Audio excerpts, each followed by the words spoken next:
Ito yung pilon. Lagyan natin siya ng pilon para matigas yung sleeve. No, butterfly sleeve. Yung itong makintab, yan ang ilalagay sa, sa tela. Hindi pa planchahin yan. I will show you later how. So ngayon, lagyan mo natin ng pin. Cut natin. Then, mamaya planchahin ko na yan. Pakita ko din kung paano planchahin. Kasi dapat tumikit yan sa tela. Basta yung makintab, yun yung yun yung wrong side. Okay. Mura lang naman tong pilon eh. Pero kung makapal yung tela nyo, huwag nyo nalagyan ito. Hindi, nahirapan kayo mag, pull. Pag wala kasing pilon, tas manipis yung tela, hindi maganda yung sleeve mo. Lulundo-lundo yan. Tsaka mahirap din siyang gagawa ng pleats kasi piplits natin yan sa taas eh. Parang igagathered mo siya para kasi malaki yung armhole niya, liliitan natin. Yung sakto lang sa armhole nyo. Ito no, ito yung shiny no, makintab. Diyan mo idikit kasi palantsahin yan mamaya. Okay, plantsahin nyo yung pilon. Dapat yung ang madulas yung nasa wrong side ng tela. I-press nyo lang ng mabuti.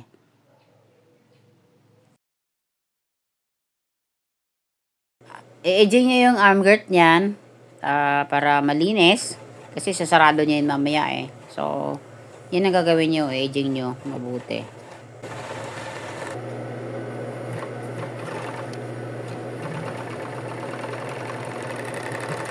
Okay. Ito yung edging ko na dito the other day. Ito. Tsaka dito. Dito mo lang i-edging kasi mamaya ito yung sa sa arm guard. So ito yung visible or pilon, pinalansya ko na din. No, naplansya na, nadikit na dito. Basta remember, ang pilon, yung makintab, yun ang didikit mo doon sa wrong side, doon didikit. Hindi dapat sa ako plansya. And then measure ka dito, from here to here, 3 inches. No? Kinuha ko na yung gitna niya, lalagyan mo siya ng nut. No? Lalagyan mo siya ng nut. O, gaganon mo muna siya. Gaganon mo siya, no? Kinuha mo yung gitna. Then, kunin mo yun, lagyan mo ng nut. Okay? Tapos, simula dito, 3 inches. From here to here is 3 inches. Okay? Fold mo yan dito. Fold mo siya dito. Okay. No. Lagyan na natin siya ng pin para hindi ko mawala. Tapos ito, pag-meet mo siya dito, no? Meet mo. Kasi magagawa, ipi-pleats natin yan eh. Okay. Kasi pero pag matigas na yung tela nyo, huwag nyo nang lagyan ng pilon. Pero to kasi malambot, no? Ko lang to, ritaso ko to sa bedsheets, no? So, ito, baba mo dito, para mamaya, hindi yan kakawala, no? Okay. From here to here. So, yan na, pakawalan natin. Medyo sa una mahirap talaga mahirap talaga as in mahirap. Wala namang madali eh sa una, but as you go along okay na yan. Okay, so dito yung nut, no? Ito yung nut, gagawa ka ng dyan, pupold mo lang sila, pupold mo dapat even sila. So pag ayan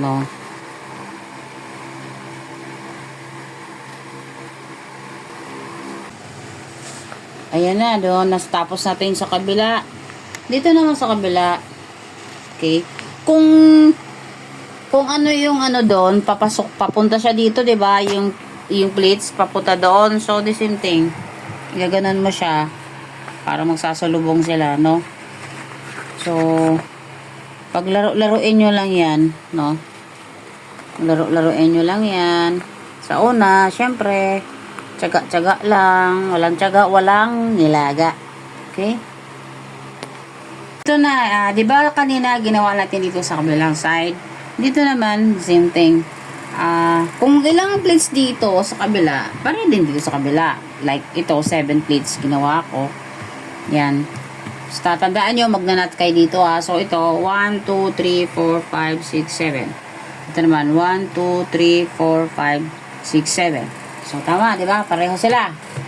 So, ngayon, gagawa tayo ng ano dito. Lalagyan natin siya ng, for the meantime, pipin natin, tahiin natin. Kasi mamaya pag di natin ipipin yan, pag tahiin natin, maghihiwalay.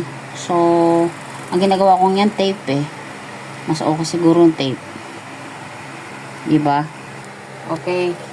Para hindi kayo mahirapan magtahi nito, ibisting nyo muna to. Kasi pagka hindi nyo pagka nilagay nyo naman ang pin, dali na.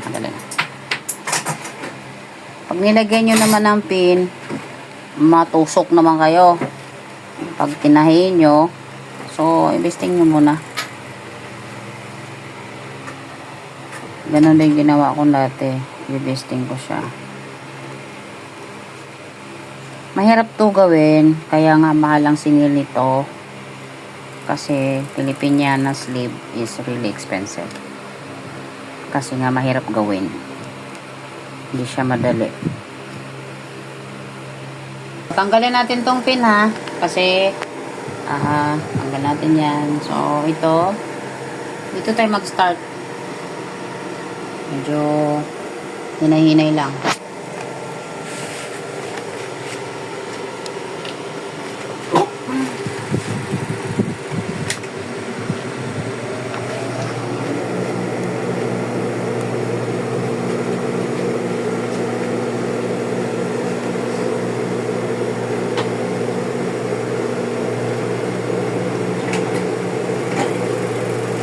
Kaya natin.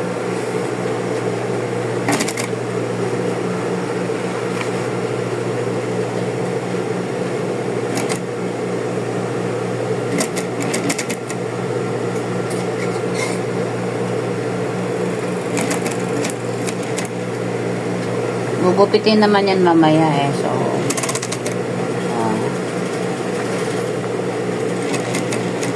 i-trim natin yan mamaya. Yan, natahin na siya dito, no? Natahin na siya. Ngayon, i-trim natin yan kasi mayroong mga excess. Pitin natin yung medyo excess dito. May excess So, pitin mo yan. Lagyan natin ng piping to. Let's say yung sleeve niya 18. Susukatin nyo dito, simula dito Simula dito, paikot ng ganon. So kung malaki pa tong sleeve na to, yung armhole niya. Yung armhole pala ng sleeve. Pwede pong masyado tong malaki pang butas na to, no, sa armhole niya. Pwede mag-pleats pa kayo dito, you add another pleats para lumiit yung armhole, no? Kasi mamaya liliit na yan konti. So, susukatin ko muna kasi ang armhole ko is 18. Okay? So, susukatin natin.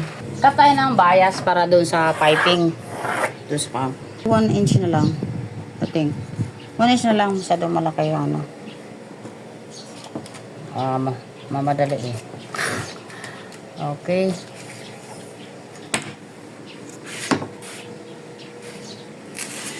Okay, that's it. Ito.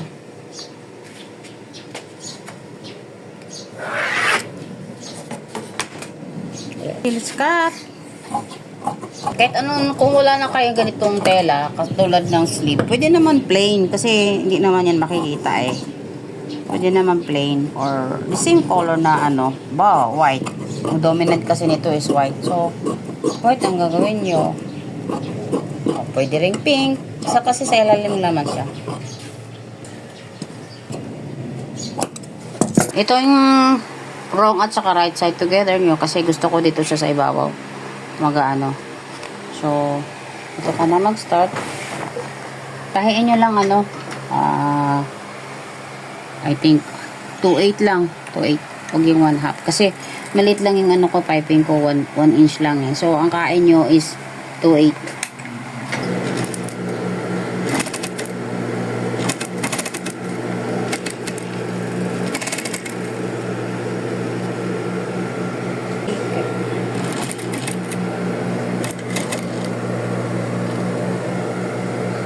Pagka medyo committed yung tela, no, gawin yung 1 and 1/2 kasi pag mga beginner medyo mahirapan kayo nito kasi committed eh. Pag-cut mo medyo committed siya.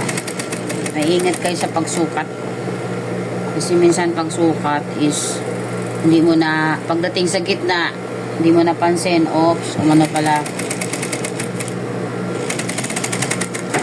Bago natin siya i-close yung arm dito sa arm girt, no?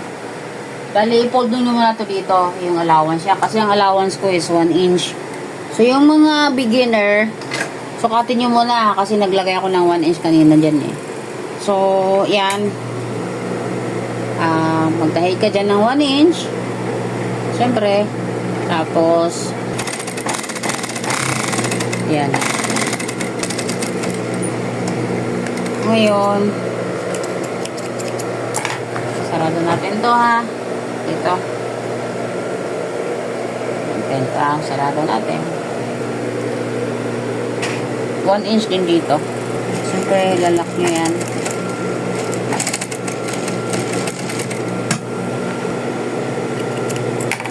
Ngayon, baliktarin nyo na. Baliktad na po siya, no?